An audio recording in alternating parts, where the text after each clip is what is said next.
अस्सलाम वालेकुम friends, welcome to my vlog. ये देखिए पूरा किचन पूरा बिखरे हुआ है। अब मेरे को इसको साफ़ करने का है। मैं साफ़ करे बाद बताती हूँ आपको। ये साफ़ हो गया मेरा किचन, मैं पूरा साफ़ कर डाली। अब मेरे को रोटियां डालने का है, सालन बनाने का है। मैं बताती हूँ आपको। मैं अब गोश्त का अचार बना रही हूँ और करेले का सालन बना रही हूँ। पिछले व्लॉग में मैं एक गलती कर दी थी। मैं मगरिब की 7 रकात बोलने का 6 रकात बोल डाली थी। वो जल्दी जल्दी में बोल डाली थी मैं। बाद में मैं एडिटिंग में भी मेरे को उतना नज़र नहीं आया था, मेरे को बाद में नज़र आया। वो मिस्टेक हो गई थी मेरे से। मैं ये गोश्त में देखिए नमक डाल डाली, हरी मिर्चियाँ बीच में से चीर के डाल डाली और ये गोश्त को ढक्कन लगा दे के चढ़ा डाली। मैं दूसरी जगह मैं तवे पे इसका मसाला भी तैयार करी। मैं बताती हूँ आपको। मेरे पड़ोस में एक वाक़या हो रहा, मैं वो भी आपसे शेयर करना चाह रही हूँ। एक माँ अपने बच्चों के वास्ते क्या कुछ नहीं करती, मगर जब बच्चों के करने की बारी आती मतलब एक दूसरे पे डाल लेते, तुम करो तुम करो तुम करो बोल के। एक ऐसी वाक़या हमारे पड़ोस में पेश आया, मैं बोलती हूँ आपको। एक माँ के पास अगर पैसे न रहे अपने बच्चे के इलाज के वास्ते या फिर बुखार आया बच्चे को, तो वो माँ अपने आप को बेच के भी पैसा लाके अपने बच्चे का इलाज कराती और रात भर होशियार रहती जब तक वो बच्चे का बुखार नहीं ठीक हुआ। मगर आजकल के बच्चे अपनी एक लौती माँ का ख्याल रखने के वास्ते तुम इसका इलाज कराओ मैं इसका इलाज कराता हूँ, तुम इसका इलाज कराओ तुम इसका इलाज कराओ बोल के एक दूसरे पे डाल लेते रहते। खाली एक माँ को संभालना इतना भारी हो रहा अल्लाहों पे, पूछो नको। वही अपनी औलाद पे बीवी बच्चों पे इतना खर्च कर रही इतना खर्च कर रही, उसमें का थोड़ा ध्यान भी अपनी माँ की तरफ दे लिए ना, जन्नत नसीब हो जाती है उन लोगों को। अरे उन लोगों को ये तक नहीं समझ में आ रहा कि वो जन्नत की चाबी है, जन्नत उनके कदमों में है। तुम उनकी खिदमत करे तो तुम्हारा वो जन्नत कैसा नहीं मिलती बोलो।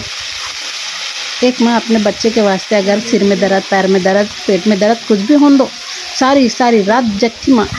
या यहाँ पे अगर माँ को एक ठसका भी लगाना, हाँ खाली ठसका लगाना बोल के सो जाती औलाद। कई को ऐसा। अरे तुम्हारा माँ की अहमियत मालूम हो गई ना, तुम ना लड़ लेते, हाँ मैं रख लेता हूँ मैं रख लेता हूँ मैं रख लेता हूँ बोल के। तुम्हारे आखिरत की चाबी वही है, तुम्हारे जन्नत का रास्ता वही है। मेरे पड़ोस में बातचीत चल रही थी बेटों में, माँ के खर्चे के वास्ते इतने पैसे देना तुम, इतने पैसे तुम देना, इतने पैसे तुम देना। अरे तुम लोगों को बोलने की ज़रूरत है पैसे इतने इतने इतने देना? तुम लोग बगैर बोले माँ के ज़रूरतों के हिसाब से तुम लोग पैसे ला के दे नहीं सकते, माँ के हाथ में रख नहीं सकते तुम लोग? माँ के दवाइयों के कितने होते होंगे, माँ के खाने के कितने होते होंगे, तुम लोग खुद से ला के पैसे रख देना। तुम लोग ऐसा डिस्कस करते इतने पैसे तुम दियो इतने पैसे तुम दियो बोल के। मैं ये बात हर किसी को नहीं बोल रही हूँ, जो कर रहे हैं उनको बोल रही हूँ मैं। थोड़े लोग बोलते हैं हमारे पास पैसे नहीं है, हम ख्याल रखना चाह रहे हैं हमारे माँ का, मगर हम मजबूर है बोलते। अरे तू खाना नहीं खा रहा भाई, उसमें से आधा निवाला अपने माँ को दे।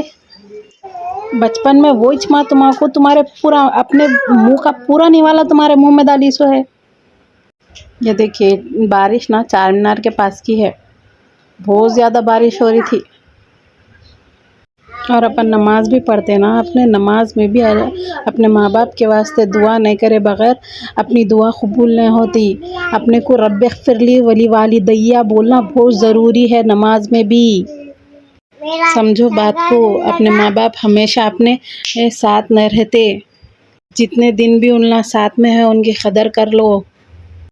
कल या परसों न्यूज़ देखी मैं, एक वालिद बेटा निकाल दिया करते घर से वालिद को, और दूसरे टाइप के बच्चे भी रहते, जैसे अपने माँ बाप को कुछ बोलो नको बोलते, अपने माँ बाप कुछ बोलते चिढ़ जाते, कुछ टोकते ऐसा चिढ़ जाते पूछो नको। अरे भाई उन्हों तुम्हारे अच्छे के वास्ते बोल रही, तुम्हारे बुरे के वास्ते नहीं बोल रही।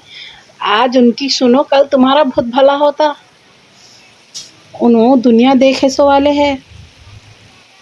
अपने माँ बाप की उतनी कदर करो जितनी तुम अपनी औलाद से अपनी कदर चाहते।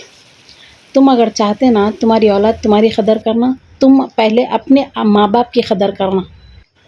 चक्की गोल है फिर के तुम्हारे पास ही चाहती हूँ। मैं गोश्त का अचार बना दिए बाद से फिर करेले बनाने के वास्ते आ गई थी चूल्हे में। फिर करेले बना डाली मैं। फिर बारिश भी बहुत ज़ोरदार हो रही थी, वो भी मैं बता डाली आपको। करेला का सालन भी बहुत मज़े का हुआ था, गोश्त का अचार भी बहुत मज़े का हुआ था। अब मेरे को एक साहबी का वाक़या याद आ रहा, जो नज़ा के आलम में थे मगर उनकी रूह परवाज़ न हो रही थी। तो साहबा इकराम हुज़ूर सल्लल्लाहु अलैहि वसल्लम के सामने ये मुद्दा लेके आए। साहबी ऐसा नज़ा के आलम में है मगर रूह परवाज़ न हो रही उनकी। तो आप बोले वो साहबी के कोई भी माँ बाप ज़िंदा है क्या पूछे। तो साहबा बोले हाँ माँ ज़िंदा है। तो हुज़ूर सल्लल्लाहु अलैहि वसल्लम बोले माँ को यहाँ पे लेके आओ बोल के बोले। और साहबी के माँ को फिर हुज़ूर सल्लल्लाहु अलैहि वसल्लम के दरबार में लेके गए। हुज़ूर सल्लल्लाहु अलैहि वसल्लम वो साहबी के माँ से पूछे क्या आप आपके बेटे से नाराज़ है क्या बोल के पूछे। वो माँ बोले जी हाँ मैं अपने बेटे से नाराज़ हूँ। इसमें कोई शक नहीं है कि मेरा बेटा बहुत नेक था, नमाज़ी था, फ़जर के तहज्जुद भी पढ़ता था, फ़जर भी पढ़ता था, सब नमाज़ा पढ़ता था, बहुत नेक था। पर जब कभी मेरे से बात करता था तो बड़े ही तक अंदाज से, तक लहजे में झिड़झिड़ करके बात करता था, हमेशा मेरा दिल तोड़ देता था। तब हुज़ूर सल्लल्लाहु अलैहि वसल्लम पूछे क्या अब तुम अपने बेटे को माफ़ कर सकते क्या बोल के। तब साहबी के माँ बोले नहीं मैं नहीं माफ़ कर सकती बोल के बोले। हुज़ूर सल्लल्लाहु अलैहि वसल्लम बोले तो फिर ठीक है, आप आपके बेटे को आग में जलते हुए देख सकते क्या। जब साहबी के माँ बोले नहीं मैं नहीं देख सकती उनको जलते हुए बोल के। हुज़ूर सल्लल्लाहु अलैहि वसल्लम बोले तो फिर अपने बेटे को माफ़ कर डालो, नहीं तो तुम जब तक नाराज़ रहेंगे तब तक उसको अज़ाब होते रहेगा, तुम्हारे बेटे को बहुत अज़ाब होएगा।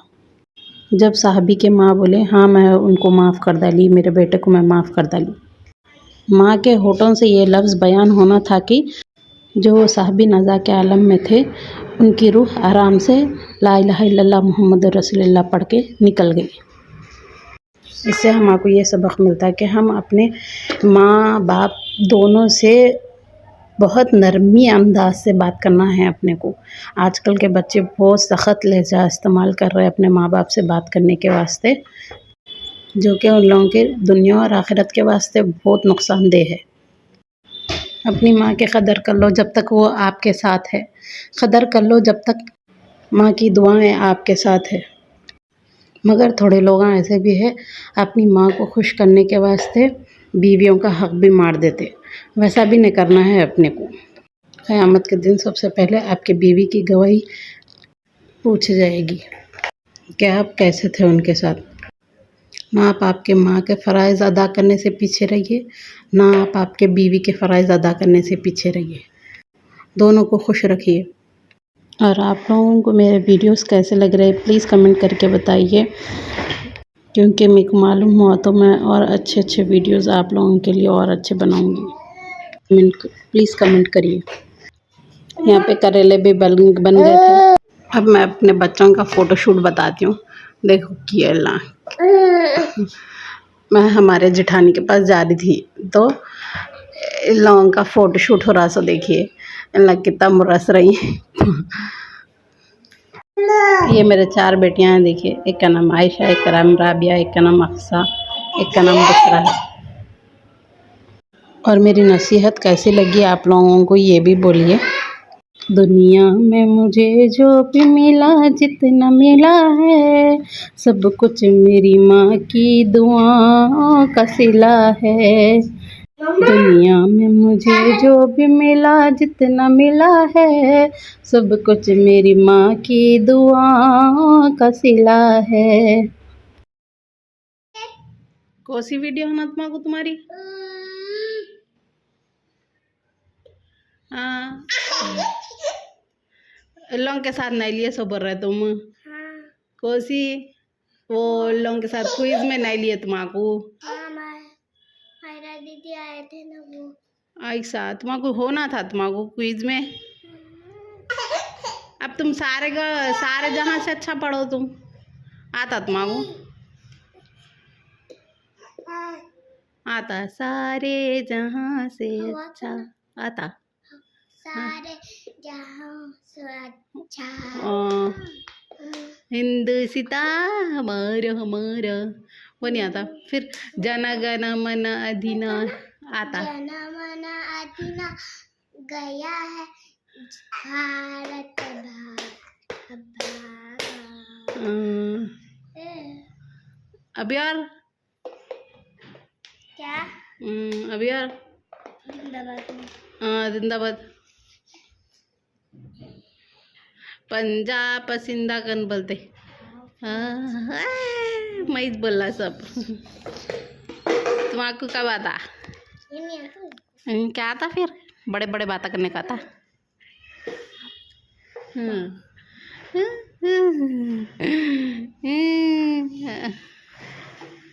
और क्या है?